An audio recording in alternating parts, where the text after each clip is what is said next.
Welcome to another edition of Inside Your Miami Medicine. I'm your host, Henry Ford, the Dean and Chief Academic Officer of the University of Miami Miller School of Medicine. Today, we have one of the most exciting podcasts ever recorded. We are bringing to you the podcast from the stunning vistas of the Fontainebleau Hotel of Miami Beach. The temperature is in the low 70s. Normally it's typically sunny, but today is just a little overcast. It provides truly the ideal venue for the gathering of the world's leading urologists at the annual conference known as Urology on the Beach, which is hosted by the Desai Sethi Urology Institute of the University of Miami Miller School of Medicine and UHealth. Joining me today are two of these preeminent urologists who have joined to discuss the fascinating conundrum in the field of urology, Uro-oncology. It's the potential for overtreatment of prostate cancer and the adverse side effects that can result from such treatments. I welcome to the studio Dr. Dipen Parekh, Chair of the Department of Urology and founding director of the Desai Sethi Urology Institute, as well as the Chief Operating Officer of UHealth, the University of Miami Health System. And he is my co-host today. We also have our esteemed guest, Dr. Ian Thompson, a legendary urologic oncologist whose work has transformed the approach to prostate cancer care. Dr. Thompson is the president of the Children's Hospital of San Antonio Foundation and Christus Santa Rosa Friends Foundation.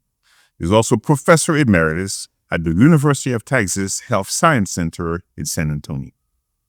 He has held numerous leadership positions in academic, medical, and surgical societies, including serving as president of the American Board of Urology, as well as chair of the ACGME. Some of his many notable achievements include groundbreaking discoveries that fundamentally changed our approach to prostate cancer.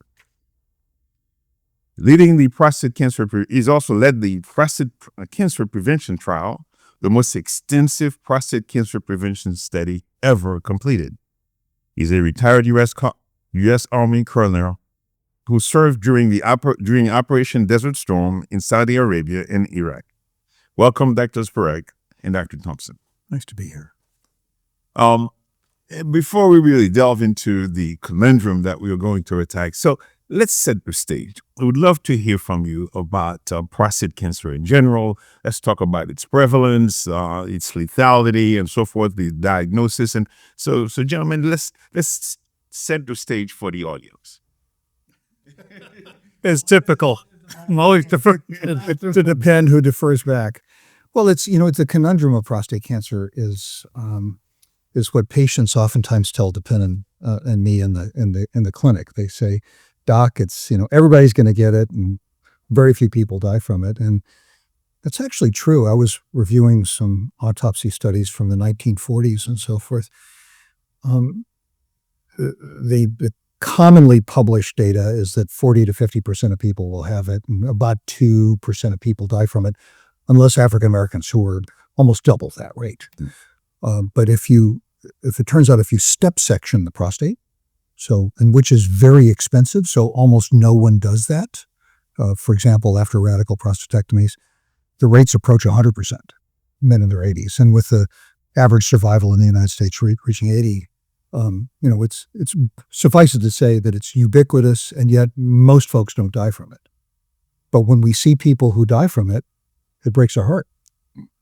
So it's the conundrum of how much do you look for, and when do you pull the trigger to treat it, and how do you monitor folks, and the thing we don't want to see happen is people dying from prostate cancer. So we're between these, we're straddling the horns of a dilemma. Understood. So who dies from? So what Dr. Thompson is really telling us is that the challenge for us when we see patients is to tease out that patient within all the statistics that Dr. Thompson mentioned. Because when the patient comes to you, you tell him all the statistics and you tell him that most people will have it, but most people will die with it rather than from it. And what they want to know is, am I going to be the one who's going to die from it? And that's a great place to really begin our discussion. But in order to determine who should benefit from treatment, we have to understand how we make the diagnosis. If 80% of the men are going to get it, how do we know that? How do we diagnose prostate cancer? Well, prior to PSA, it was all rectal exam. And we did a study in the early 1980s. I came and started my residency, and there had been a clinic going on where men were coming in for rectal exams. Thousands of men being checked for. No one had actually looked at them. We looked at them and we found, we were finding cancers early, which is the father of American urology, Hugh Hampton Young, who was at Hopkins. In the 30s, in his autobiography, he wrote, if we could just do examinations, we could find men in time. Unfortunately, it's a bit like breast cancer, that by the time you can detect something, it's generally extra prostatic and it's incurable. And so PSA came along, and then PSA revolutionized it because we found out that higher PSAs associated with prostate cancer, and we somewhat arbitrarily, absolutely arbitrarily chose a threshold, which has no biologic rationale, a threshold of 4. Below 4, you're fine. Above 4, you're not. That must have been based on some cohort studies. Really not. I remember Gina Colada from the New York Times calling me one time and talking about this, and she said, where did it come from? And I go, it's not really clear. In fact, she called around and talked to people, and she said a lot of people claimed to have decided on that. It was their idea. And if I may, there's a consensus. But it was pretty arbitrary. But if I may, while the PCPT trial, the prostate cancer prevention trials that Dr. Thompson led in the country, it shed a lot of light on chemo-prevention. It actually, besides that, informed us a lot about prostate cancer detection.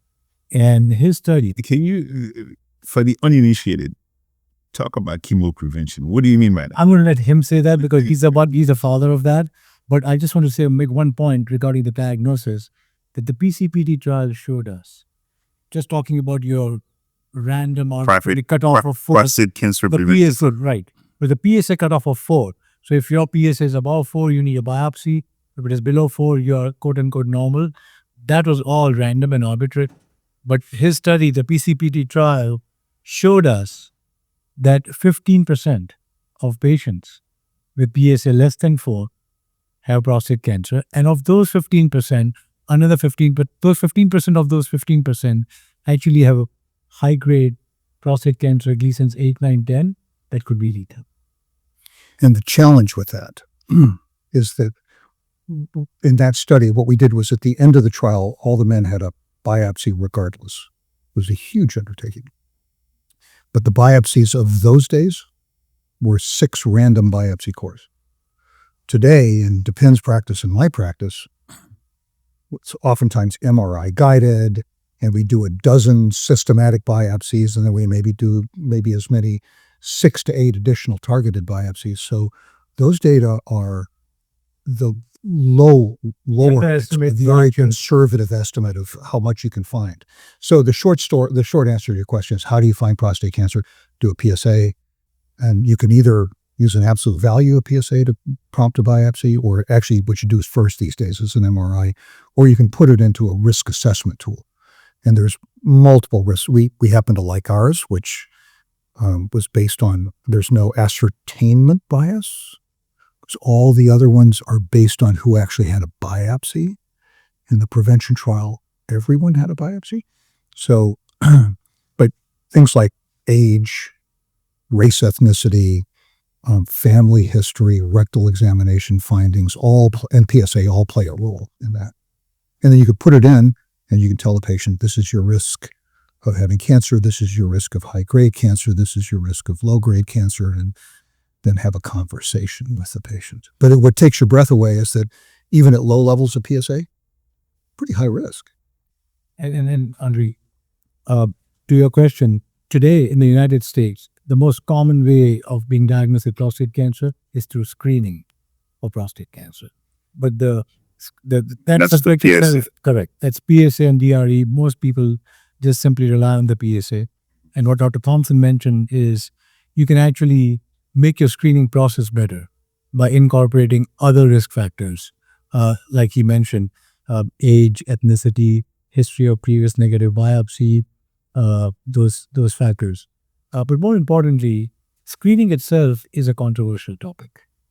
And the reason is, if you screen for cancers, you're obviously going to find a lot more cancers because you're making an effort to find them. If there's a reservoir of cancer in men or women, whether it's breast cancer or prostate cancer, and if you are increasing your efforts to find it, you're going to find it. Ideally, we want to find cancers that matter, cancers that are going to either hurt you or kill you. Unfortunately, in prostate cancer, we end up finding a lot of cancers that are indolent. That means they're not going to hurt you, nor are they going to kill you. But because of the psyche of the population here, the word cancer invokes automatic treatment. And then when you get treated for that, the treatment is far worse than the original disease itself. And that's where the controversy lies. Well, that is exactly what we want to focus on. So, and you set the stage so nicely. But it sounds like we already have a tool that can help us stratify those patients who really need aggressive treatment, such as prostatectomy, versus those that we should ignore. Is that right? Or am I overstating what I just heard from the brilliant surgeons that I'm talking to? No, we are imperfect.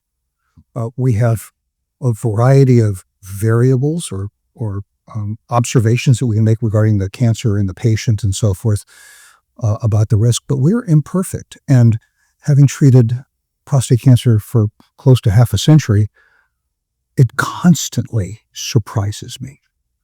A low-grade cancer, you do a prostatectomy and you find a high-grade cancer in the prostate, or a patient with a higher-grade cancer who opts not to be treated and years later is doing well. It's constantly surprising us.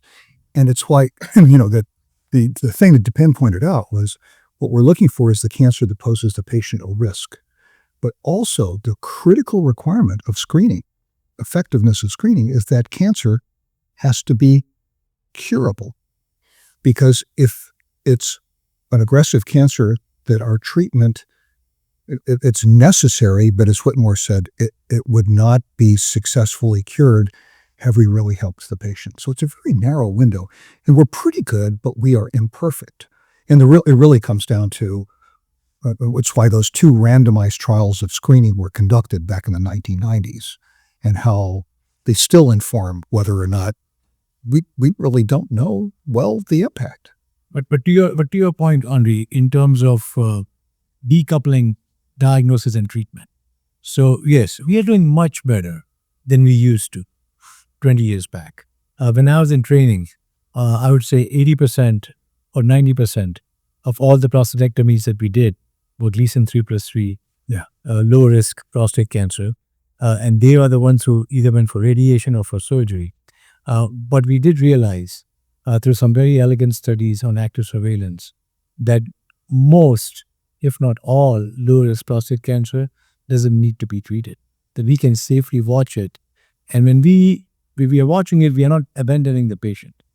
It's not that, you don't need to be treated, we won't see you again. It's a process of active monitoring. And as Dr. Thompson pointed out, it's far from perfect. We are better than where we were before. Quite fascinating. So tell me, when did you get this epiphany that maybe there is over detection that's leading to over treatment? How did we get to that point? Oh, that epiphany was a long time ago. In fact, that epiphany, the person who was the somewhat maverick moral compass for urology was a guy named Jerry Chodak at the University of Chicago. And it's when PSA first came out, and all, you just have to know the biology. The biology is that it's ubiquitous. Most people don't die from it, and if you find a lot of prostate cancer, you will overtreat it. And then the question is, the volume of the overtreatment, how does that compare with it? And then what's your ultimate goal? and the complications associated. And the complications. But what's your ultimate goal? Because if you lead to more complications that lead to problems, your ultimate goal is probably one of two things if you ask a patient. One is they don't want to die from prostate cancer, and they'd also like to live longer. Well, the average duration of life lost from prostate cancer is less than 9 years, which is why, as a pediatric surgeon, you guys have a bigger impact. When you cure a patient of childhood cancer, you give them 75 years of life expectancy.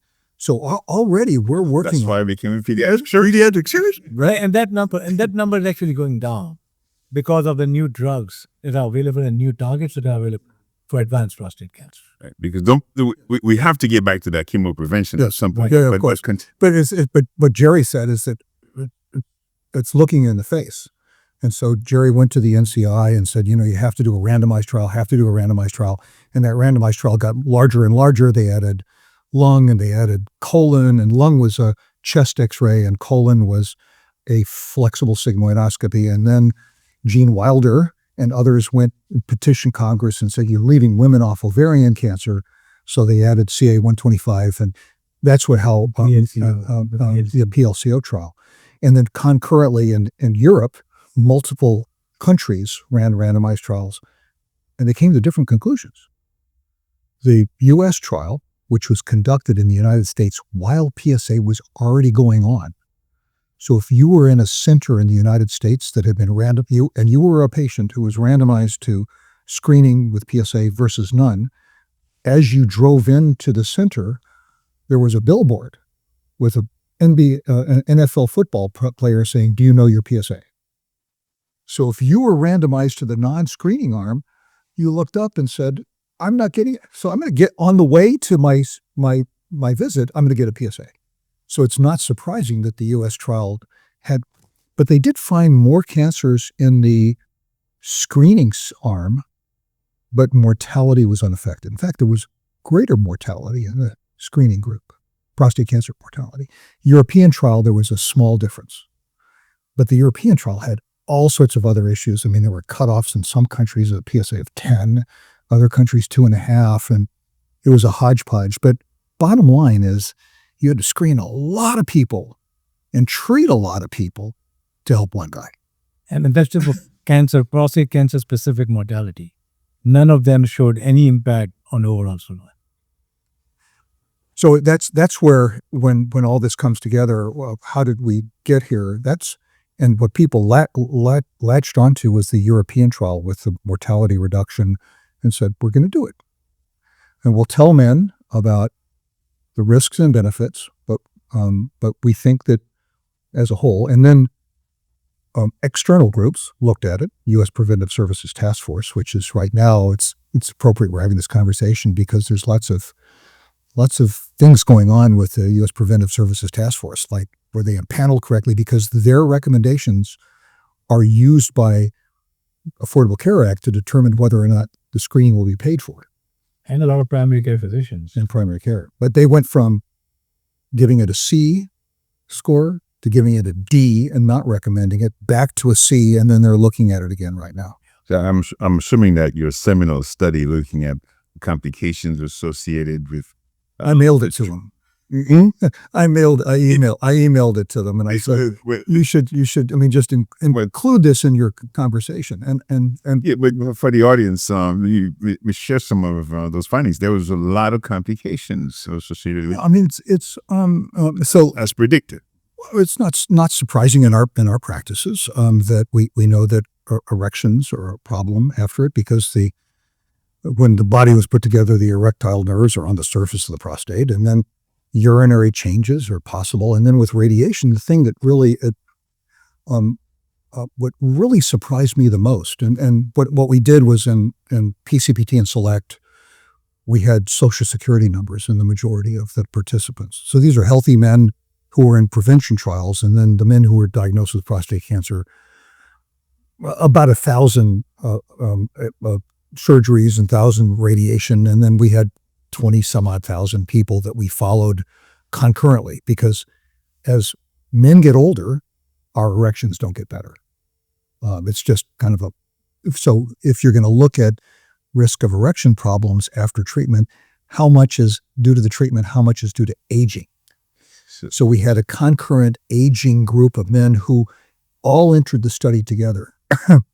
And Joe Unger, who was the lead biostatistician, did this Herculean task of matching with matching with Medicare.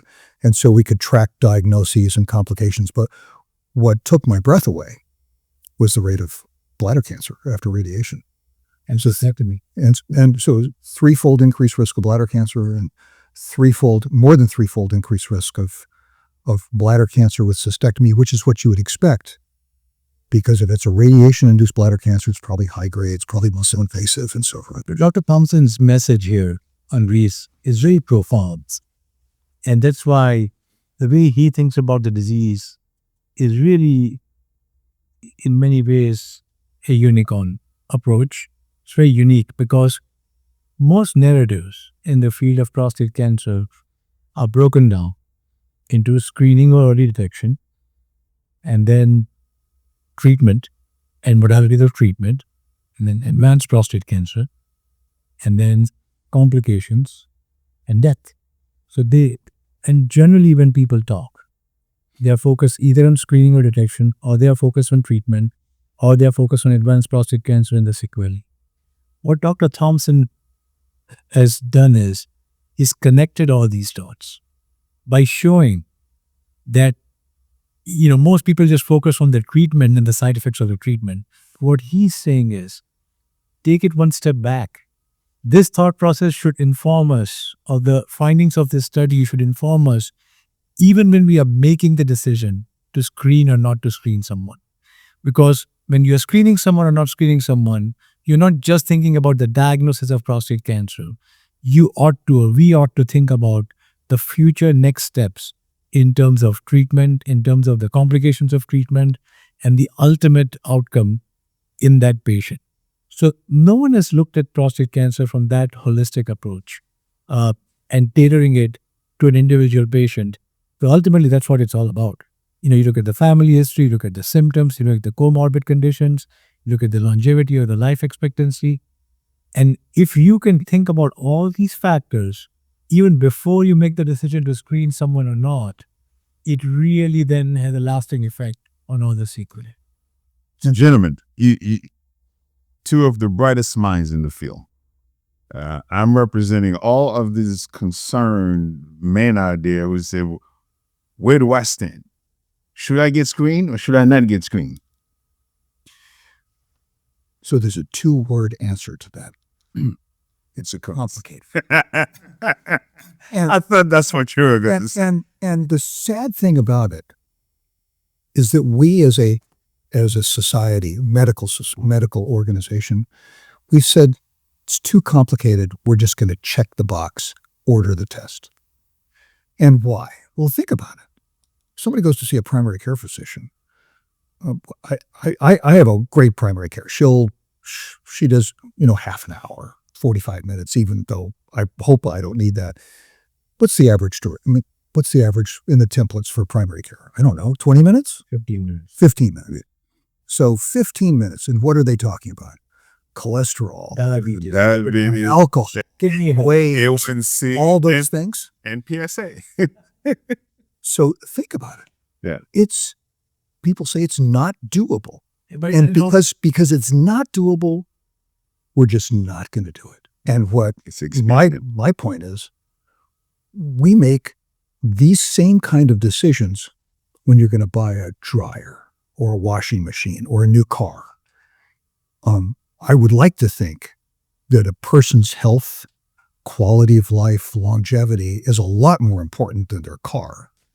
And so that information must be transmitted. And as Dipen says, once you have a PSA, you're on an express train and it's really hard to get off. But you've said correctly that it doesn't force you to act because you have the risk factor, risk calculator, because you have to put it all in context, right? I mean, let me just we know we have a higher, you mentioned that there's a higher mortality rate among African-American men. So I would assume that that's part of the risk calculator that would probably, that would suggest or recommend, that would lead you to recommend surgery as opposed to watching weight. If the biopsy is everything else. It's fascinating. We'd like to think that if you focus on higher risk groups, there's a greater likelihood of benefit. African American men with family history, especially history of early onset lethal prostate cancer, BRCA1, BRCA2.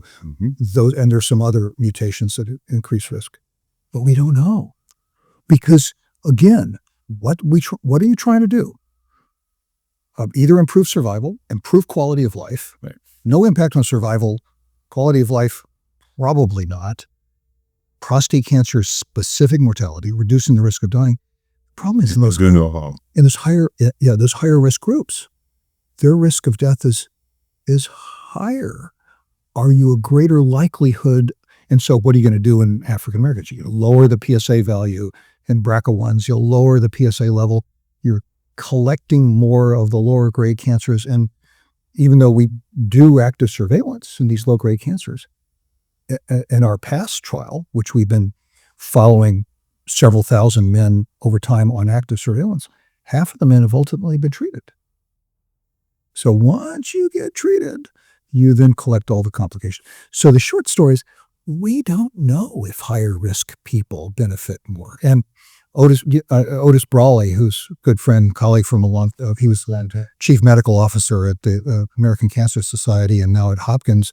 Otis pointed out, we just don't know, especially for African-American men. And I think the conundrum of what Dr. Thompson mentioned, I think it's just a symptom of where our health system and healthcare operates. We live in a litigious society. We read about the primary care physicians who have many other issues to sort in a patient, but even as urologists, very, very few, if any, Dr. Thompson might be an exception, really take the time to go through this in this much detail with a patient in terms of PSA screening. Because the easy thing to do is check the order of PSA and then check the box and go in from there. And then just as an example, sorry to interrupt, and you've seen these as well. You're referred an 85-year-old man with PSA of 6 who's in congestive heart failure, who he is in your office convinced that he has aggressive prostate cancer because he's got some back pain. At 85, most of us probably will have back pain. And he's convinced that he may have prostate cancer. You then have to talk that man off the ledge. We have absolutely no evidence that prostate cancer screening after the age of about 70 makes a difference. But it's still, if you check on all the people, and you see it all the time as well. So you can tell that the information is not being transmitted. And we say, well, we're going to make the decision for the patient. That's not right. So this is a great discussion, but in the remaining moments that we have, I need you to share with the audience and also some of the primary care physicians listening, what should be the proper approach to people in the risk category for developing prostate cancer. And also, this is where you get to tell me also about the importance of chemo-prevention, whether or not that's the way to go and what the evidence shows. Well, I want to punt it to Dipen for a moment because one of the clear pieces of evidence here is that if we could treat prostate cancer and have no side effects, much of this discussion would be moot. And Dipen and the Desai Institute here has been working hard at ablative technologies which have the promise of reducing, and I'd be interested in your experience. Sure. And I think after that, we should have him share the chemo-prevention trial. So what Dr. Thompson is mentioning is a focal treatment for prostate cancer. So typically, patients with intermediate or high-risk prostate cancer, almost no one operates or does radiation to low-risk prostate cancer or should not be doing them.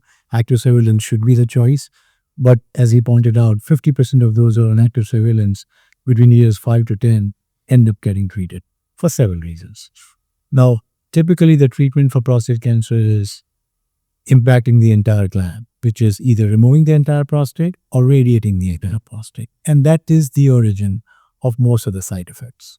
So if you're doing surgery, urinary incontinence and erectile dysfunction is a natural side effect of prostate cancer. And if you get radiation, the incidence of bladder cancer, rectal side effects are significantly higher compared to surgery. So the same thing, the same concept in breast cancer. It took a century to go from radical mastectomy for everyone, whether it was a small focus or a fungating tumor, everyone got a radical mastectomy. And now, you obviously do a focal excision and then you combine it with several treatments. So the question is, can we adopt the same paradigm for prostate? And so we acquired the HIFU technology, the high intensity focused ultrasound, started this as a clinical trial or a prospective clinical study that's still open and ongoing, and almost 9 years, and we have treated close to 200 patients, where in selected patients, we can focally ablate that area of the prostate that has the cancer and save the rest of the prostate. There's no question that the side effect profile is significantly lower, but we will learn that we have made some mistakes in terms of our case selection. And obviously we will learn so much from these 200 men. And so we have tapered it now where, the chances of success are higher. But that is one of the advantages or one of the advances that we have made in terms of thinking about prostate cancer in terms of focal treatment.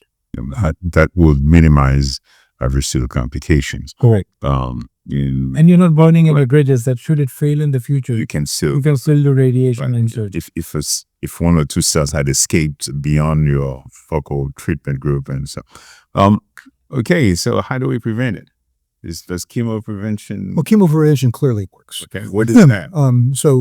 So in terms of different preventive strategies, dietary prevention, we'd like to think makes a difference. Losing weight and so forth, but we don't have randomized trials. But there are now 3 large-scale randomized trials, predominantly the prostate cancer prevention trial, that show that 5-alpha reductase inhibitors, finasteride and dutasteride, reduce the risk of prostate cancer, reduce the risk by about 25 to 30% or so.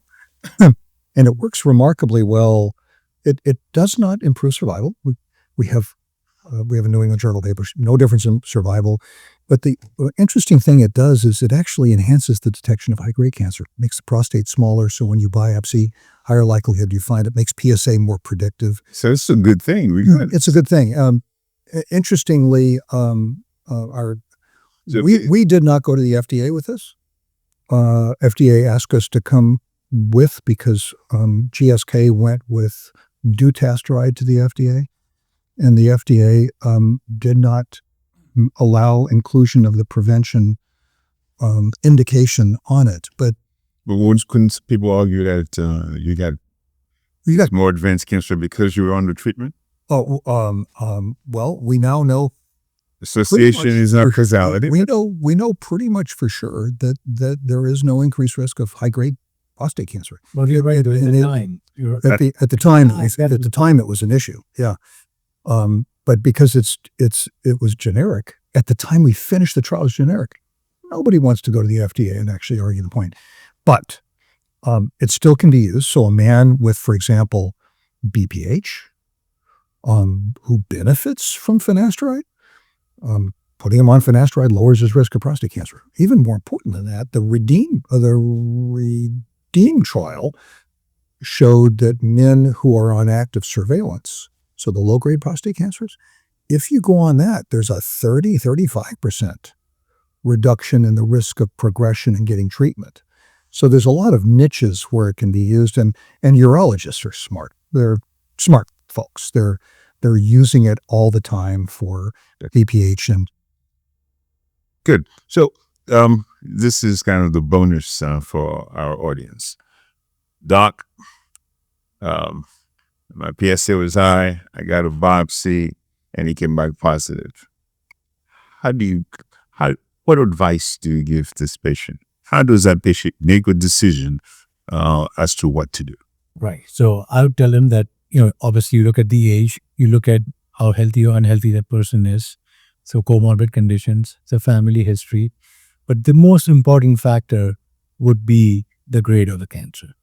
Whether it is a low-grade cancer, it is intermediate, middle-of-the-road cancer, or high-grade cancer.